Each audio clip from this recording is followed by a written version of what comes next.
Tuloy-tuloy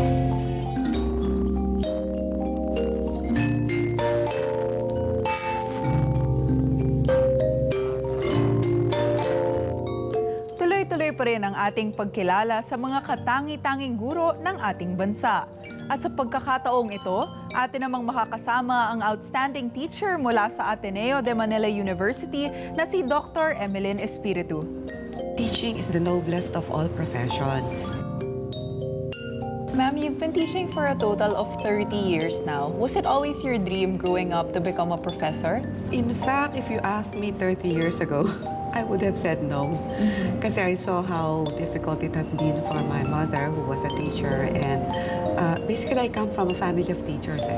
And I've seen their struggles, the difficulties that they faced. The fact that I grew up in a family mostly composed of teachers, I've always said this, it was like an indoctrination. It's as if there was no other choice for me. So after graduation, I found myself applying for a teaching job. And luckily, that's how it got me started. But yeah, that's how it's been for the past 31 years, in fact. And aside from teaching, you also do consultant work, you write, you do research. Paano mo naman nagbabalance yung time mo? I think it has a lot to do with a very supportive and caring family and a support system. They were able to understand that my work required me to go to places, to be absent from time to time. And so they were very supportive of the kind of work that I pursued, my engagements. Plus the fact that I belong to an institution that is really providing all its members, not just faculty, but staff and students, with all the resources that they will need in order to do their jobs well. And the field that you chose to specialize in is environmental science. So Yes. what made you choose this field? I think it was a natural progression from when I finished my bachelor's degree in marine science. So that's also environment, but a component of the environment. And then I was lucky enough to have been given a scholarship to do postgraduate studies in Belgium. So I did my master's degree, and it was in environmental sanitation.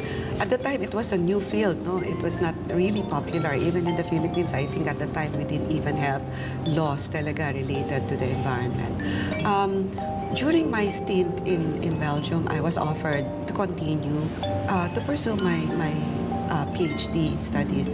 So for my PhD, I majored in environmental technology. So after that, I decided to come back, to parang payback. So I applied, and I learned that Ateneo had a degree program in environmental science. And so luckily I was accepted, and I've been in the Ateneo for the past 18 years since my return from my graduate studies. And of course, we would like to congratulate you because you've been named as one of the outstanding teachers for 2013 by the Metro Bank Foundation. Ano naman yung feeling when nalaman mo na talagang nabibigyan pansin yung effort mo sa pagtuturo?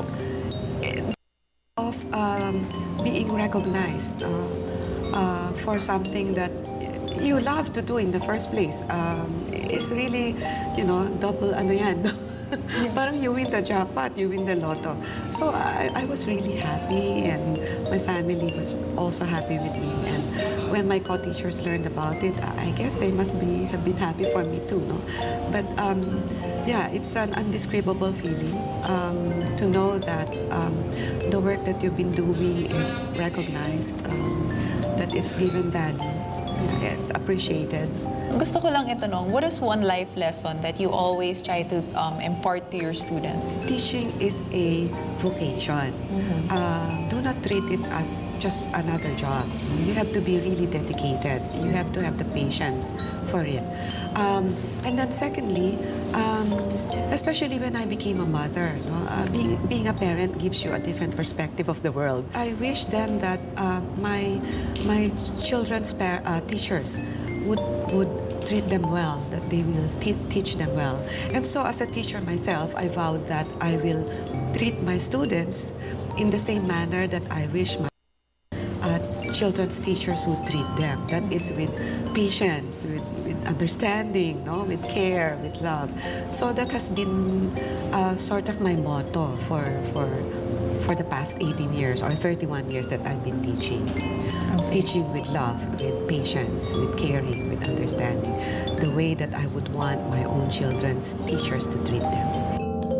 Sipag at dedikasyon sa propesyong napili, ito ang mga katangiang pinamalas ni Dr. Espiritu. Mga katangiang nagpatatag sa kanya sa loob ng 30 taon ng pagtuturo.